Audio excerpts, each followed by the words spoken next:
남부 지역을 강타한 겨울 폭풍 피해가 눈더미처럼 커지고 있습니다. 현재까지 30여 명이 숨졌고 텍사스주는 최악의 전력 부족 사태로 어둠 속에 묻혔습니다. 코로나19 사태로 재정난에 빠진 기업들을 노려 대출 사기를 벌이는 범죄가 기승을 부리고 있습니다. 미 전역에서 아시안에 대한 증오 범죄가 잇따르고 있는 가운데 한인 식당들도 증오 범죄의 타겟이 되고 있습니다.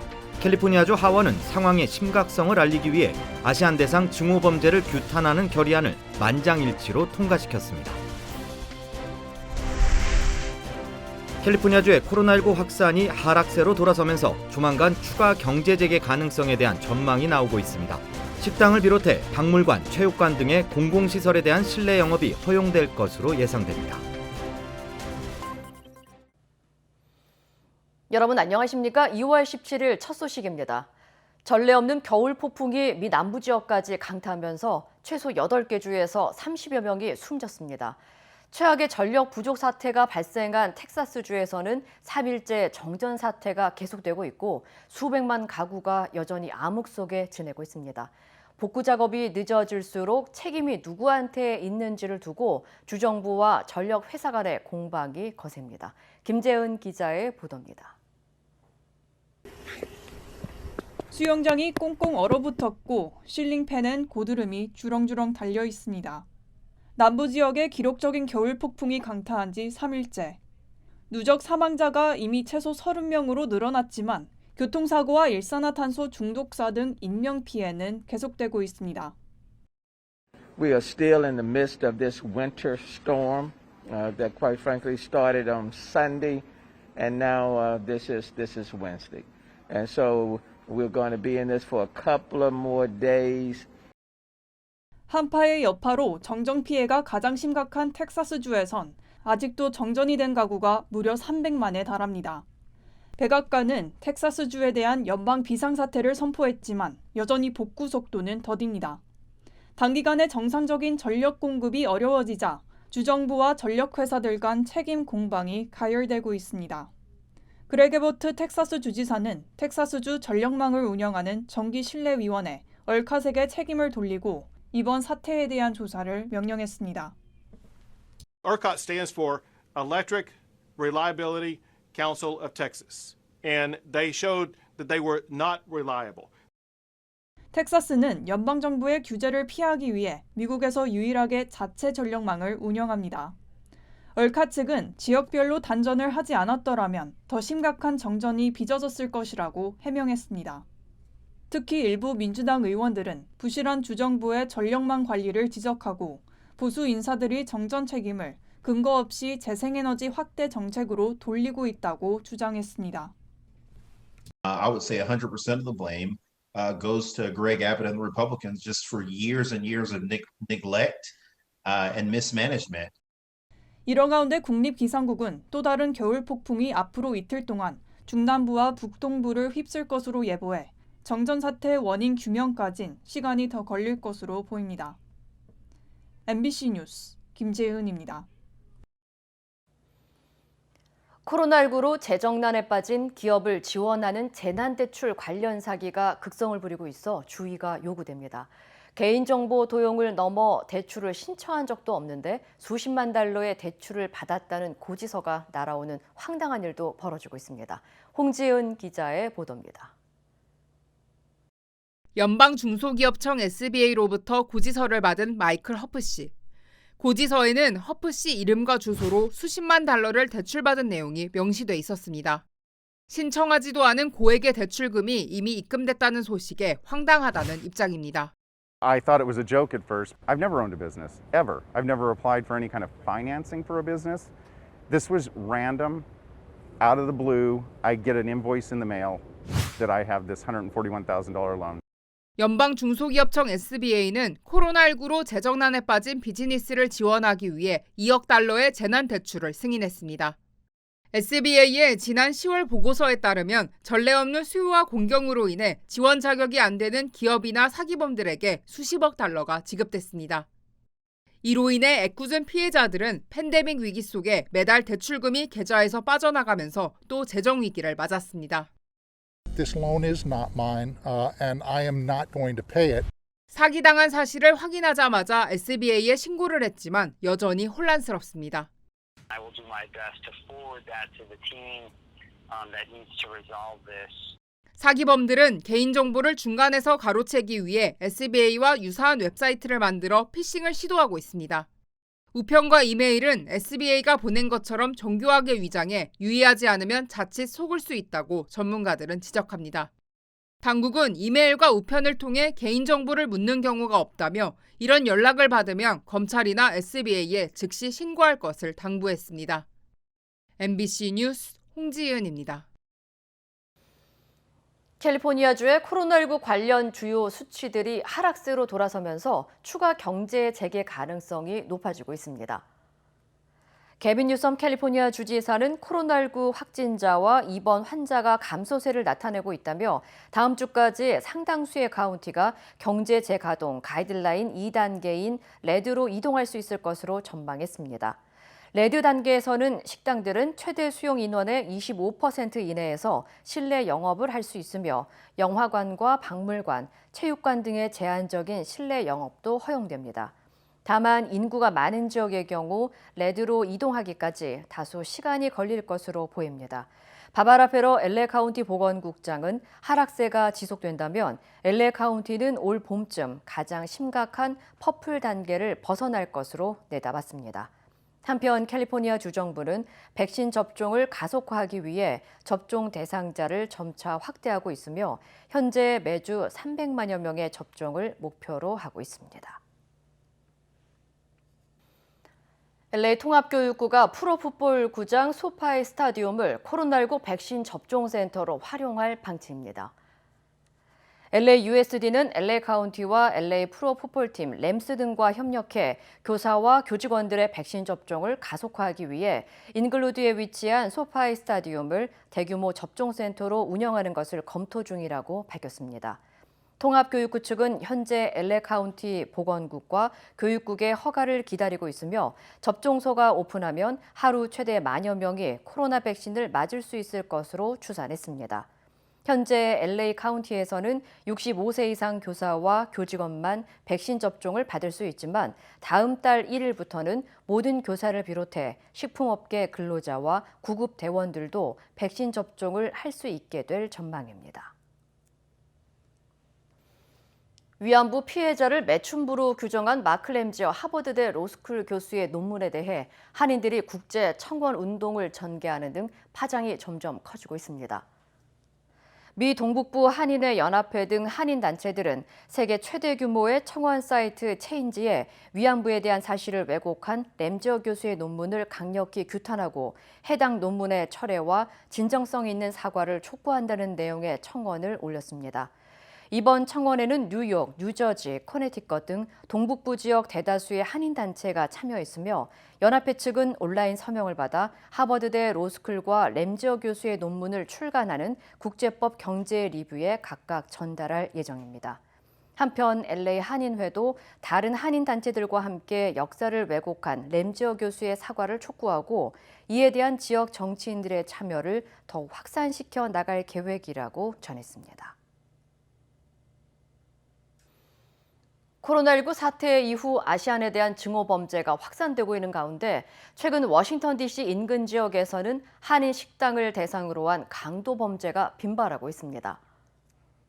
워싱턴 한인 연합회에 따르면 최근 메릴랜드주 하워드 카운티에서 5곳의 식당이 잇따라 강도로부터 현금을 도둑 맞거나 시설이 파괴된 것으로 나타났습니다. 버지니아주 애난데일과 센터빌 지역에서는 7군데가 절도 피해를 당한 것으로 확인됐습니다.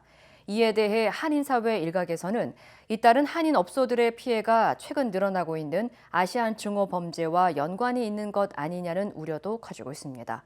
한편 지난 2017년 메트로 애틀란타의 한인타운 일대 식당을 대상으로 9건의 연쇄 강도 행각을 벌이던 2인조 강도단이 체포된 가운데 주범인 드레이버 웨어에게 무기징역, 공범인 타비론 스미스에게 27년 징역의 중형이 선고된 것으로 알려졌습니다. 이외에도 어제 뉴욕에서는 지하철에서 고령층의 아시안 여성을 대상으로 이유 없이 폭행을 가한 범죄가 하루 동안 2건이나 발생했으며 뉴욕 경찰은 이를 아시안 증오 범죄로 보고 수사를 진행 중이라고 전했습니다. 한편 캘리포니아주 하원이 최근 전국적으로 급증하고 있는 아시안 혐오 범죄를 강력하게 규탄했습니다. 캘리포니아주 하원은 최석호 68지구 하원 의원이 발의한 아시안 대상 공격 현상에 대해 반대하는 결의문 HR 23을 67대 0 만장일치로 통과시켰습니다. 결의문에는 팬데믹 기간 동안 급증하고 있는 아시아계 미국인을 대상으로 한 증오 범죄를 강력하게 비난하고 개인의 개성이 존중되는 미국에서 이 같은 범죄에 적극적인 대처를 촉구하는 내용이 담겼습니다. 이런 헤이크함이 일어나지 않도록 지역 구민들에게 이메일이나 뉴스레터나 소셜미디어 이런 것을 미디어를 통해서 캠페인을 해서 여러 주민들이 여기에 대한 센시티비티를 좀 더 부각을 시켜서 주민들이 협조를 하도록. 한편 아시아 태평양계 연합 AAPI 조사에 따르면 팬데믹이 시작된 지난해 3월부터 12월까지 아시안 대상 증오 범죄의 건수는 2,800여 건으로 크게 급증한 것으로 나타났으며 이 가운데 60세 이상 노인을 대상으로 한 범죄는 120여 건이 넘는 것으로 집계됐습니다. 미국이 전 세계 은행과 기업을 해킹으로 뚫어 돈을 훔치려 한 국제은행 강도 3명을 기소했는데 다름 아닌 북한 해커들입니다. 미국의 대북 체크리스트에는 핵과 미사일뿐만 아니라 사이버 범죄, 즉 해킹도 올라가 있습니다. 워싱턴에서 여홍규 특파원입니다. 미 법무부가 기소한 북한 해커 3명의 수배 포스터입니다. 법무부는 이들이 박진혁과 김일, 전창혁이란 이름을 쓰고 있고 북한군 정보기관인 정찰총국 출신이라고 밝혔습니다. 미 연방검찰에 따르면 이들은 전 세계 은행과 기업들을 상대로 13억 달러, 우리 돈 1조 4천억 원 규모의 현금과 가상화폐를 가로채기 위해 광범위한 해킹을 계획한 것으로 드러났습니다. 검찰은 이들이 2017년 5월 워너크라이라는 랜섬웨어를 만들어 은행과 가상화폐 거래소 등을 해킹했다고 밝혔습니다.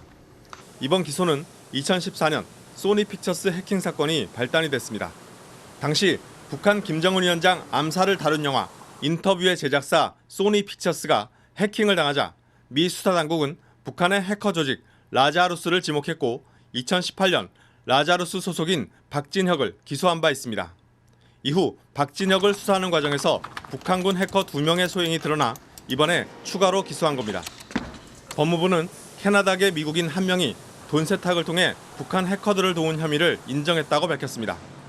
국무부는 현재 검토 중인 대북 정책과 관련해 핵과 미사일 프로그램뿐만 아니라 사이버 범죄에 대해서도 주시하고 있다고 밝혔습니다. Of course, most frequently we speak of North Korea's nuclear and ballistic missile program, but of course its malicious cyber activity is something we are carefully evaluating and looking at as well.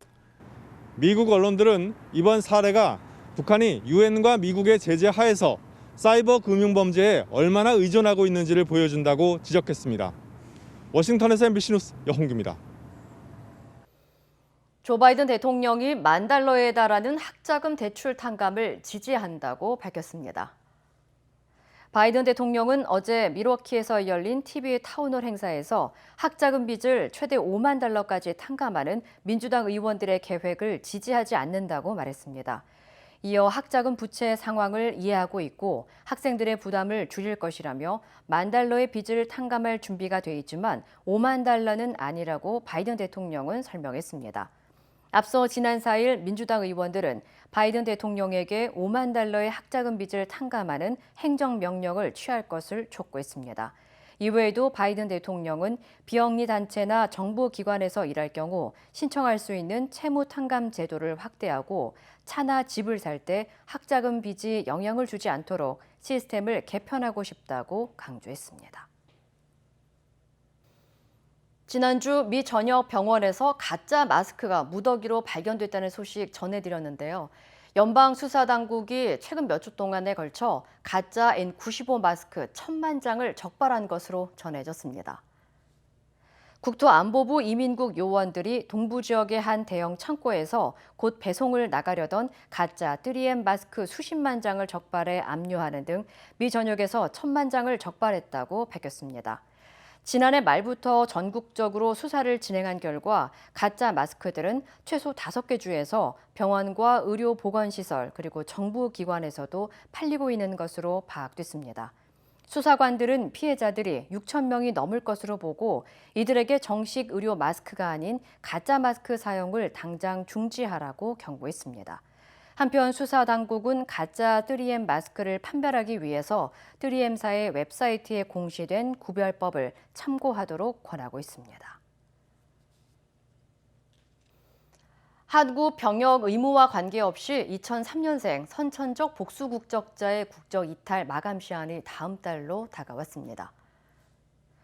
LA 총영사관은 선천적 복수 국적자가 한국의 병역과 관계없이 국적 이탈이 가능한 시기는 출생 이후부터 18세가 되는 해의 3월 31일까지며 올해는 2003년생까지 해당된다고 밝혔습니다. 한국 국적법에 따라 2003년생 선천적 복수 국적자가 다음 달 31일까지 국적 이탈 신고를 하지 않을 경우 한국 병역 의무를 끝낸 후에만 국적 이탈이 가능합니다.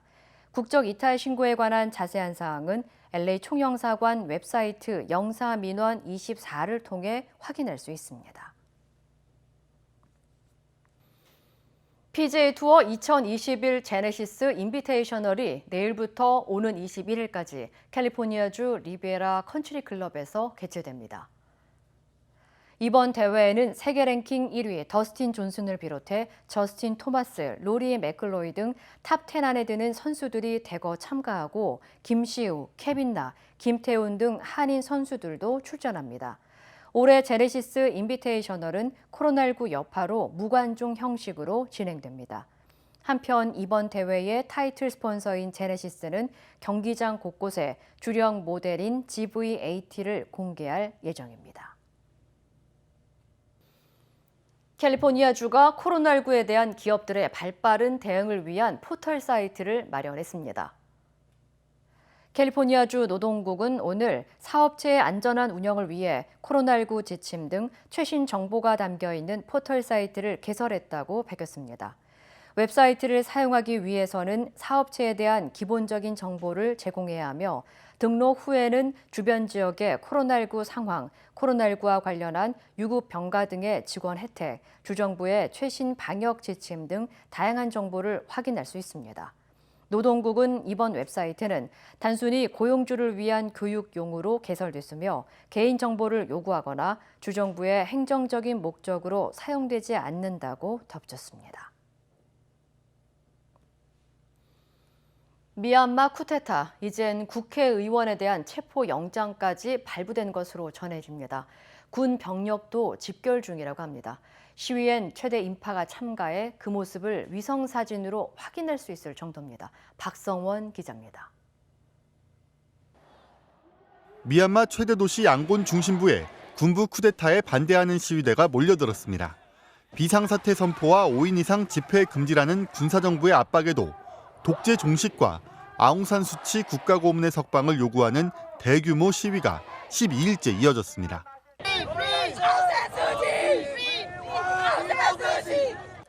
어제 하루 미얀마 주요 도시 곳곳에서 수만 명씩 시위에 나서면서 전국적으로 수십만 명이 거리로 나온 것으로 추산됩니다. AP통신은 쿠데타 이후 전국적으로 최대 규모의 시위대가 집결했다고 보도했습니다. 지난 주말 미얀마 군부는 장갑차까지 동원해 강경 대응에 나섰고 쿠데타의 정당성을 인정하지 않는 국회의원 17명에 대해 체포영장까지 발부한 것으로 알려졌습니다. 하지만 저항은 더욱 거세지고 있습니다. 군부가 코로나19 방역 조치를 위반했다며 수치 고문을 추가 기소한 것도 반감을 키웠습니다. 승려와 교사, 은행원과 농부까지 다양한 계층이 저항의 상징인 세 손가락 경례를 공유하며 결속을 다지고 있습니다.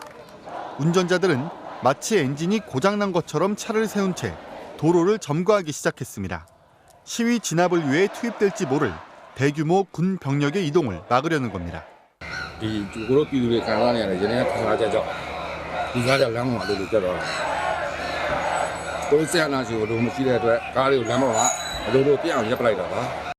시민들이 거리로 쏟아져 나오면서 이제 시위대의 모습은 위성 사진으로 확인할 수 있을 정도입니다. 시위 진압 과정에서 19살 여성이 경찰이 쏜 실탄에 맞아 사망했고 고무탄 사격과 물대포 공격으로 인한 부상자들도 계속 발생하고 있습니다. 이런 가운데 유엔 특별 보고관이 현재 군인들이 양곤 등으로 이동 중이라는 보고를 받았다며 대규모 유혈 사태 가능성을 우려하고 나서면서 향후 국제사회의 개입 가능성도 대두되고 있습니다. MBC 뉴스 박성원입니다. 그제 동해안 민통선에서 체포된 북한 남성은 잠수복을 입고 6시간이나 바다를 헤엄쳐 월남한 것으로 조사됐습니다. 감시 장비에도 여러 번 포착됐는데 군은 아무런 조치도 취하지 않았던 것으로 드러났습니다. 정동훈 기자입니다. 북한 남성이 처음 상륙한 걸로 추정되는 곳은 군사분계선 남방 3km 지점입니다. 발자국이 확인됐습니다. 조금 더 남쪽에선 민간용 잠수복과 오리발도 발견됐습니다. 방수복처럼 일체형으로 돼 있는 옷에 물이 스며들지 않도록 하는 그런 옷을 입은 걸로 보입니다. 수영을 한 6시간 내외 될 거라고. 해안 철책을 따라 걸어 내려오던 이 남성은 철책선 아래 배수구에 차단막이 훼손된 부분을 찾아냈고 철책선을 넘었습니다. 그리고 7번 국도를 따라 걸었습니다. 여러 차례 우리 군 감시 장비에도 포착됐지만 군은 알아채지 못했습니다. 새벽 4시 20분 최초 상륙 지점에서 5km 떨어진 한 검문소에서 비로소 이 남성을 인지했고 그제서야 군이 출동했습니다. 그리고 3시간의 수색 작업 끝에 체포했습니다. 훼손된 배수로가 뚫리고 감시 장비로 여러 번 포착하고도 놓친 건 지난해 7월 강화도 탈북민 월북 사건 때와 판박입니다. 석 달 전 철책 귀순 때도 마찬가지. 군은 번번이 대책 마련을 약속했습니다. 감시와 감지와 연계된 대응 체계를 실질적으로 보완할 방안을 마련해서 국방부 장관은 이번에도 사과를 해야 했습니다. 국민께 그런 실망감을 안겨드린 데 대해서 죄송스럽게 생각합니다. 너무 자주 반복되는 거 아닌가요? 군은 해상 감시와 경계 작전에 분명한 과오가 있었다면서 후속 대책을 마련하는 한편 지휘관 문책을 포함해 엄정 조치하겠다고 밝혔습니다. MBC 뉴스 정동훈입니다. 어제 국회에서는 김명수 대법원장의 국회 출석을 놓고 여야가 거센 공방을 벌였습니다. 황희 문화체육관광부 장관의 첫 업무 보고가 예정됐던 문화체육관광위원회도 야당의 반발 속에 연기됐습니다. 최경재 기자입니다. 2월 임시국회의 첫 법제사법위원회. 야당 의원들은 김명수 대법원장을 직접 불러 거짓 해명 논란 등을 따져 물어야 한다고 주장했습니다. 이런 분이 지금 탄핵 대상이에요. 반드시 나와서 저희들이 제기하는 이런 의혹들에 대해서 김명수 대법원장은 답을 해야. 민주당은 유례도 없고 삼권 분립 원칙에도 반한다고 맞섰습니다. 유례가 없던 일입니다. 양승태 대법원장의 사법농단이 문제됐을 때조차도 더불어민주당에서 당시에 양승태 대법원장의 출석을 요구한 적이 없습니다. 대법원장 출석 요구는 표결에 붙여졌고 반대 12표로 무산됐습니다. 말은 기회를 왜 막냐고요? 우선 건국에서 막냐고요? 토론 없이 표결하도록 되어 있지 않습니까? 국민의힘 의원들은 거세게 항의하며 오후 법사위 참여를 거부했고 직접 대법원을 찾았습니다. 하지만 김 대법원장은 의원들과의 면담에서 사퇴 의사가 없음을 다시 한번 분명히 했습니다. 조재현 법원행정처장도 법사위에서 김 대법원장이 임성근 판사의 사표를 반려한 것을 명백한 규정 위반이라고 보기는 어렵다는 의견을 내놨습니다. 황희 문화체육관광부 장관의 첫 업무 보고가 예정됐던 문화체육관광위원회도 파행했습니다. 국민의힘이 황 장관의 논문 제출 의혹 등에 대한 해명을 요구했지만 받아들여지지 않자 회의를 거부한 겁니다. 결국 회의는 시작도 못한 채 일주일 뒤로 연기됐습니다. MBC 뉴스 최경재입니다. 경기 도중 선수들이 과격한 행동으로 스스로 화를 푸는 장면이 종종 나오는데요. 심리적으로 도움이 된다는 선수도 있지만 때와 장소에 따라 역효과가 날 수도 있습니다. 이명진 기자입니다. 호주 오픈 남자 단식 8강전. 공이 네트에 걸리자 조코비치가 자신의 라켓을 바닥에 사정없이 내리칩니다. 무관중 경기라 안 그래도 썰렁한데 심판의 눈도 더 커졌습니다. 코트엔 분노의 흔적이 선명하게 남았고 깨진 파편을 치우는 건 빗자루를 든 진행 요원의 몫이었습니다. Everyone has their own way of dealing with that. To me, it happens, and then today it actually helped. 이처럼 스포츠에서 스스로 화풀이를 하는 모습은 다양합니다. 삼진을 당한 뒤 야구 방망이를 부러뜨리고 배구에선 김연경처럼 공을 내리치거나 네트를 잡고 매달리기도 합니다. 골프에선 6년 전 맥킬로이가 공이 물에 빠지자 3번 아이언을 호수에 던졌다가 다음날 잠수부가 건져올려 골프장 소유자인 트럼프 대통령으로부터 다시 건네받은 일도 있었습니다. 하지만 분풀이에 대한 결과는 천차만별입니다. 홧김에 발로 찬 농구공에 관중이 맞아 곧장 퇴장을 당하거나 볼보이에게 공을 걷어찼다가 레드카드를 받기도 합니다. 때론 자기 분풀이에 본인이 당하는 우스꽝스러운 장면도 자주 나옵니다. 4년 전 퍼터가 휘을 정도로 분노를 참지 못한 가르시아는 드라이버로 퍼팅을 하는 곤욕을 치른 끝에 성적이 곤두박질치고 말았습니다. 치열한 스포츠의 세계, 상대와의 승부 못지않게 자신과의 싸움도 중요한 건 분명해 보입니다. MBC 뉴스 이명진입니다. 토니 블링컨 미 국무장관은 미국이 세계보건기구 WHO에 이달 말까지 2억 달러가 넘는 금액을 낼 것이라고 밝혔습니다. 관련 소식 전해드립니다. 블링컨 장관은 현지 시각 17일 유엔 안전보장이사회 화상회의에서 이번 결정은 WHO 회원국으로서 재정적 의무를 다하기 위한 중요한 조치라고 밝혔는데요.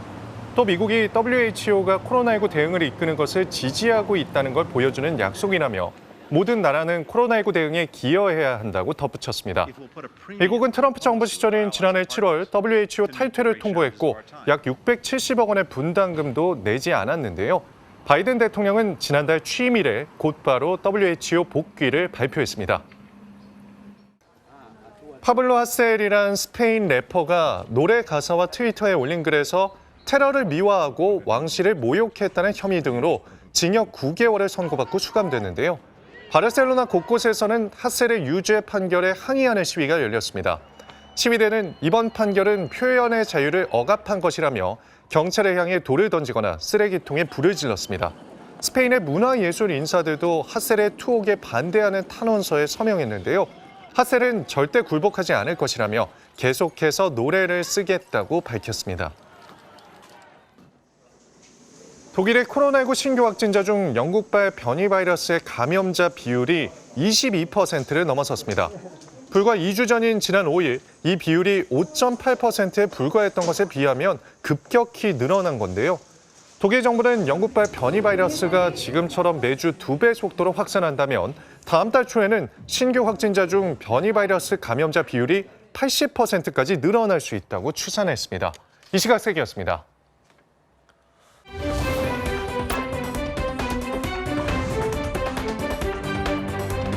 인터넷과 SNS에서 화제가 된 이슈를 전해드리는 투데이 이슈톡 시간입니다.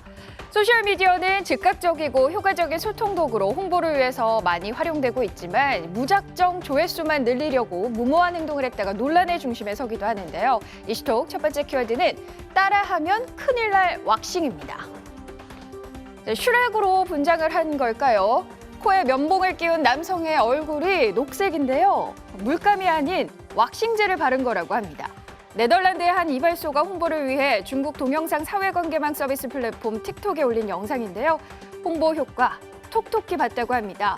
피부관리법 영상을 올린 지 3개월 만에 조회수가 무려 8,400만 회, 폭발적인 인기로 입소문을 탔다는데요.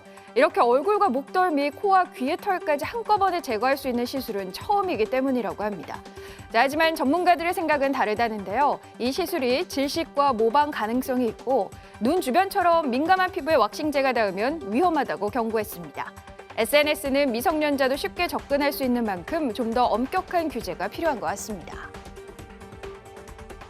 코로나19 백신 접종률 선두를 달리고 있는 나라 이스라엘. 백신의 높은 접종률을 자랑하는 그 비결이 있다고 하는데요. 두 번째 키워드입니다. 백신 맞으면 피자가 무료.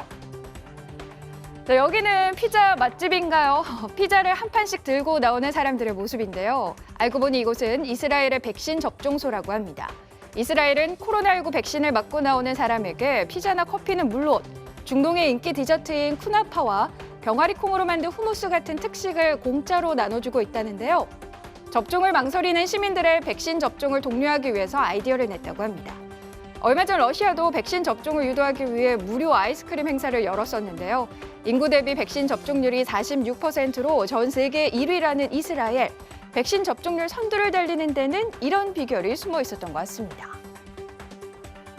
일본의 한 해변에서 정어리 수천여 마리가 떼죽음을 당하는 일이 발생했다고 합니다. 원인을 놓고 추측이 무성하다는데요. 세 번째 키워드입니다. 정어리 떼죽음 미스터리. 자, 해변에 정체불명의 은빛 물체가 가득한데요. 자세히 보니 정체는 죽은 정어리 떼였습니다. 일본 도쿄에서 남쪽으로 약 180km 떨어진 미야케 섬에서 발견됐다고 하는데요. 죽은 정어리 떼는 섬 해안가 600m를 뒤덮을 정도로 그 수가 많았다고 합니다. 왜 이런 일이 생긴 걸까요? 해변 관계자는 정확한 원인은 알 수 없지만 최근 섬 근처에 나타난 고래를 원인으로 지목하고 있다는데요. 정어리 떼가 고래를 피해 해안가로 몰려들다 떼죽음을 당한 것으로 보인다고 합니다. 이번처럼 많은 정어리가 떼죽음한 사례는 지금껏 없어서 현지에서도 의아해하고 있다고 하네요. 호주에서는 우리가 좀처럼 보기 힘든 바다 생물들이 포착이 됐다고 합니다. 네 번째 키워드입니다. 파란색 바다 생물 총출동. 자, 이게 뭘까요? 마치 물속에 핀 꽃 같은데요. 바다에 사는 푸른 우산관 해파리라는 바다 생물입니다. 병을 이고 있는 것 같은 이 생물도 신기하죠? 블루보틀이라고 불리는 작은 불회관 해파리인데요. 푸른 빛을 띠며 신비감을 더합니다. 이건 호주 동부 해안에 단체로 몰려온 푸른색 바다 생물들이라고 하는데요. 한 대학생이 퀸즐랜드주에서 시드니까지 바다 생물 군집을 추적하다가 운 좋게 촬영했다고 합니다. 전문가에 따르면 최근 몇 년 새 지구온난화로 호주 해수온이 상승하면서 푸른색 바다 생물이 심심찮게 목격되고 있다고 하는데요. 푸른 바다 생물들은 바다 표면에 둥둥 떠다니는 탓에 포식자에게 노출되기 쉬워서 이렇게 파란색으로 위장한 채 움직인다고 합니다. 빙상 강국 네덜란드는 아이가 걸음마를 떼며 스케이트를 신긴다고 합니다. 다섯 번째 키워드입니다. 운하에서 스케이트 타다가 풍덩. 패딩을 입고 털모자를 쓴 사람들이 얼음물에 빠져서 허우적댑니다. 물 밖으로 나오려고 안간힘을 쓰며 헤엄치는 이때 지켜보던 사람들이 로프와 하키 스틱을 던져서 얼음물에 빠진 사람들을 구하는데요. 한두 번 겪은 일이 아닌지 익숙한 솜씨로 구조를 하죠. 지난 주말 네덜란드에서 벌어진 일인데요. 운하가 얼자 스케이트를 타러 나온 시민들, 따뜻한 날씨에 얼음이 녹아 그만 풍덩 빠졌다고 합니다. 빙상 강국답게 네덜란드에서는 얼어붙은 운하에서 스케이트를 타는 게 오랜 전통이라고 하는데요. 하지만 계절이 바뀌는 이맘때 얼음이 깨지는 위험이 커진다고 하니 안전사고에 조심해야겠습니다.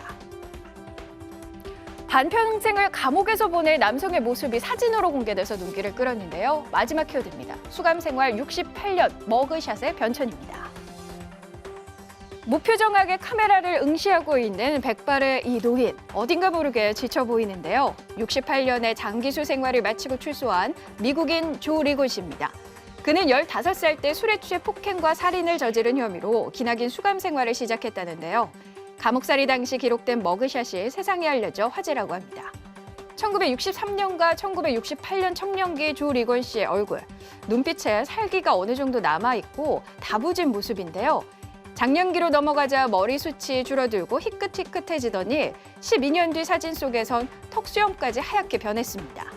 노년기에 접어든 그의 얼굴에는 입가에 주름이 깊게 패여 영락없이 힘없는 노인의 모습인데요. 때로는 정장을 입고 선글라스를 쓰는 등 외모에 변화를 준 조 리곤 씨. 하지만 사진 속에서 세월의 흐름이 엿보입니다. 투데이 이슈 톡이었습니다.